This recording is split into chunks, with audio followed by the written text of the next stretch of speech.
And we are back, still here in this wonderful monument of 500 Haitian men that volunteered during the Revolutionary War. And I'm here with the amazing Dr. TOURE, chatting a little bit, who is not of Haitian descent, but feels like he's one of our brothers. And I stress that only because, not that it's important, but I just feel so appreciative. And I think I speak for many of the Haitians when we see somebody who's not even of the culture taking the time to do the research and fighting for a cause such as this. Now, I'm looking up here and I see 7 men, and I know it was 500.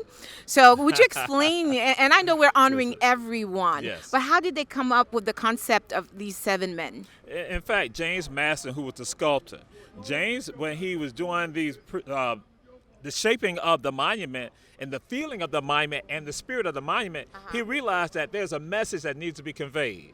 And so what he did, each one of the figures up here has a special meaning. And we see Daniel Fils-Aimé, who was kneeling. That represents the visionary. That for you to achieve anything in life, you got to have a vision. Got to have that thought.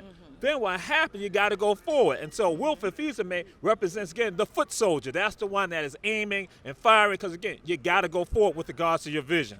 Then also, because to have a vision, you got to have got to make a sacrifice. Something you got to put to the side. So that's why you see the figure that's wounded. That's representing the sacrifice. And so what will happen, you will have ultimate victory, and that's where Lieutenant Colonel Dr. Rui Moise comes into play. He's in back of Daniel saying the ultimate victory. But even with all of that, somebody got to tell the story. Oh, yes. And that's the historian. And so Masson used me as the figure for the historian. But then in all of this too, that the historian got to tell the story to somebody. And who he's going to tell it to? He's going to tell it to the people, but more importantly to the youth, to the young people. So that's why we have the drummer. And the drummer is a boyhood image of Lionel Bellevue. Lionel is the engineer for the monument, but also the engineer, and I got to throw this out there, for 3 bridges here in the United States that I know of. In Savannah, in Charleston, and in Brunswick, Georgia. So Lionel represents the youth who must look at all of this right here, now interpret it, and then go forward. And so, but he also represents, as I'd say excitingly, the only king to come out of the American Revolution. An African king, King Henri Christophe. Wow. And so I tell folks this, some people say, Henri Christophe. I say, no, you don't disrespect him. That's King Henri Christophe. We got to get that right. King Henri Christophe. Now, I've been sitting here. This is a beautiful, beautiful place here in Savannah, Georgia. And I've noticed so many tourists coming by. And you being a part of making this happen, I cannot thank you enough. Okay, you and everybody else involved. How does it make you feel to see that this vision, as you play the role here, coming to pass? It's surreal. And to give you some backdrop with regard to this, why was this square chosen? It was Mayor Adams. Mayor Adams understood that. He said that there's going to be a monument.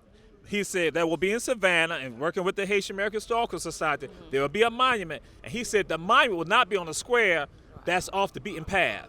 He then said the monument will be on Franklin Square because this is a major tourist area in the city, and he wanted everyone who comes into Savannah, they come in the city market, doing tours, they're going to have to see this monument.